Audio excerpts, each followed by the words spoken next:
Hey YouTube, Zack Henderson here, and in today's video, me and my good buddy Gavin are going to be going over the differences between cast iron hardstyle bells and steel competition bells. So immediate and obvious thing that you'll notice with competition kettlebells is that regardless of the weight, they are all a consistent size. So here we've got 8, 16, 24, 32 kilograms. They're all the same exact dimensions.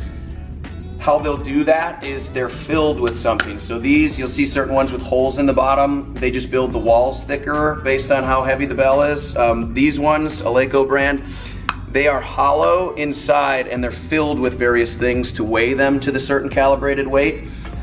Competition bells also have this wider and consistent gate handle.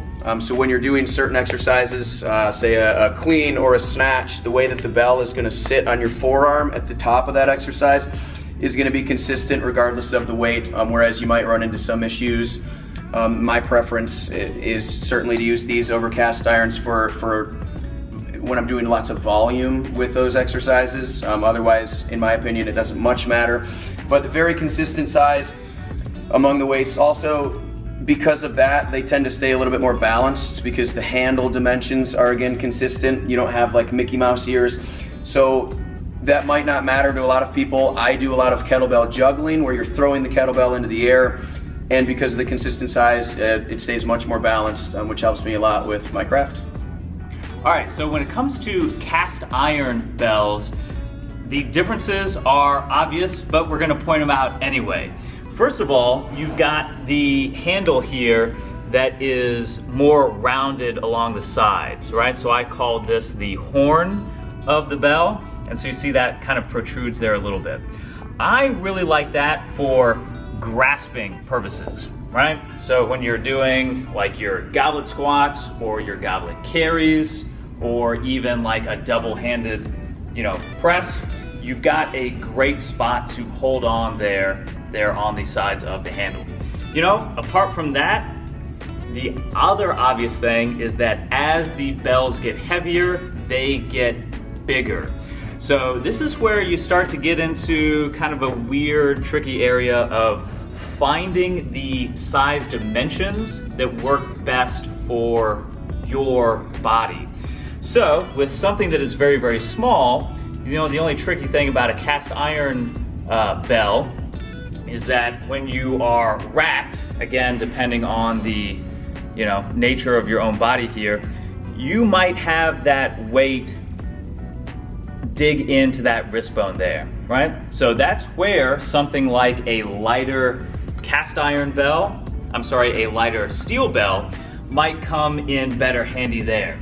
But again, that's usually only a issue when the weights are very, very light or when the weights get very, very heavy. Because again, if you have a cast iron bell that is huge, something 70, 80 pounds or more, that can put a huge amount of stress on the back of the arm there, right?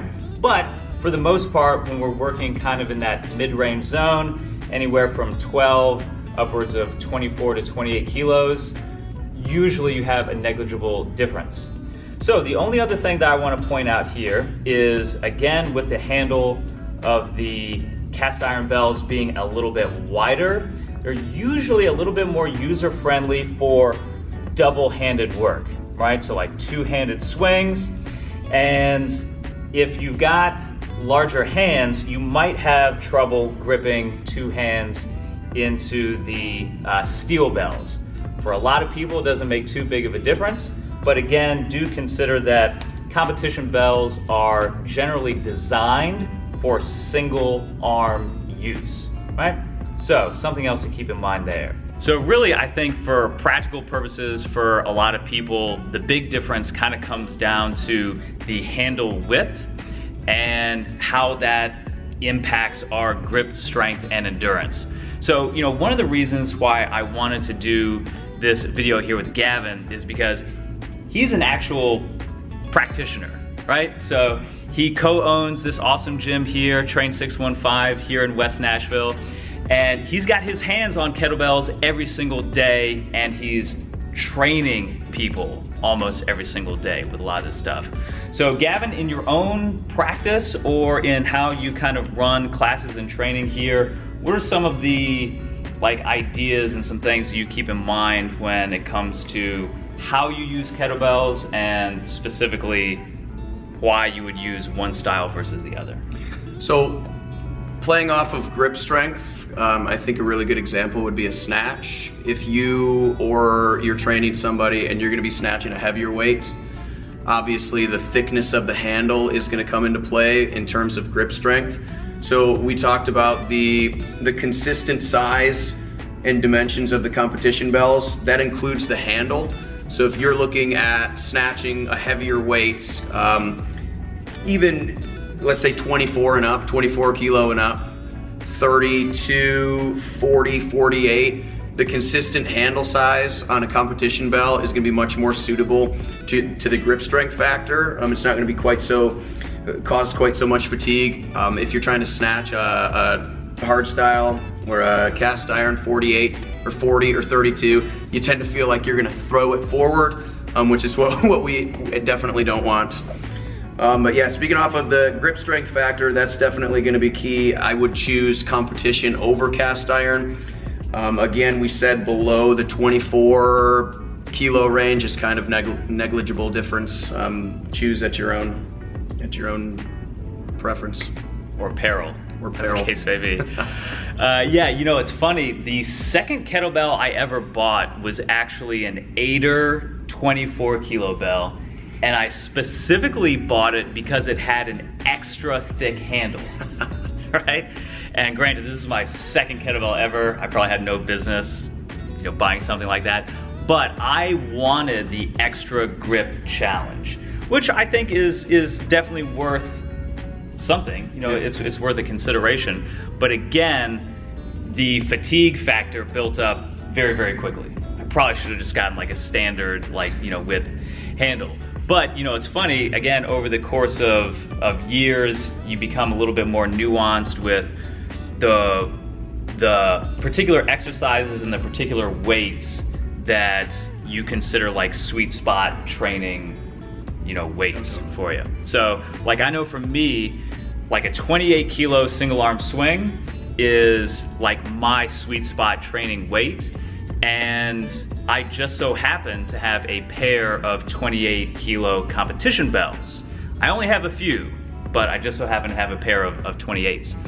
And I can go all day with that competition 28, because again, the handle is just a little bit more narrow than what I'm used to training with.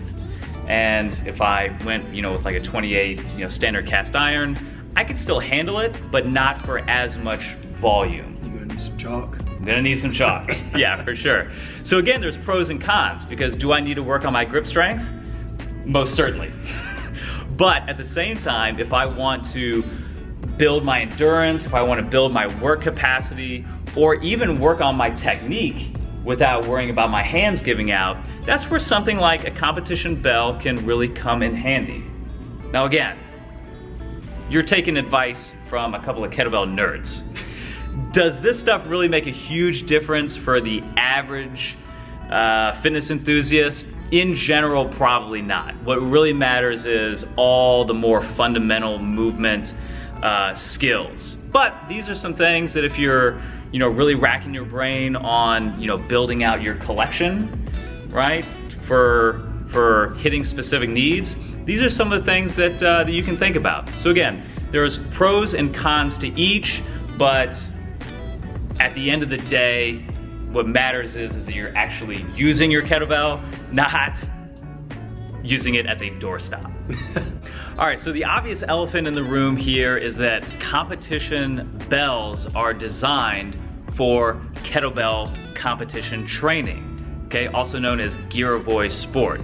So if you're not familiar, Gyravoy Sport is an endurance-based event that involves kettlebell snatches and clean and jerks. Obviously, that's not exactly the style of training that I'm involved in. not exactly what you're a specialty on, but just wanted to make mention there. So if you are really interested in diving down the rabbit hole, you're definitely going to want to check out some Girevoy Sport authorities, experts, which admittedly we are not.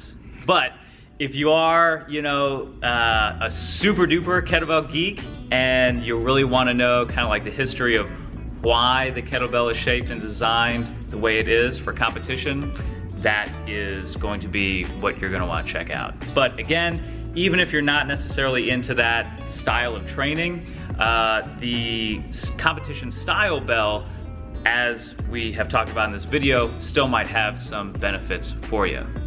So with that being said, Gavin, I want to say thanks for lending your gym today and for showing us some cool stuff there in the kettlebell drop zone. So just tell people a little bit more about who you are, where we are, and where they might be able to find you. So my name is Gavin Sheasley. You can find me doing that in the drop zone at Twisted Steel Cheat Meal on Instagram, _ between each of the words, Twisted Steel Cheat Meal. We are at Train 615, which is my gym I co-own with Elizabeth, my girlfriend here, and we are in West Nashville. If you guys are ever in the area and want to come by for a workout, we do interval training here, 30, 45-minute sessions. Come see us at Train 615. In addition to that, Gavin might have a beginner's juggling course coming out here soon. So you're definitely going to want to follow up with Gavin on Instagram, Twisted Steel Cheat Meal. Love that name. And again, hey, thank you so much for watching. Hope you learned something, but you know, the most important thing, you know, like I've said, I sound like a broken record, it's not necessarily the kettlebell that counts, it's how you use it, right? So again, if you like the video, give it a thumbs up and subscribe, and we'll see you in the next one.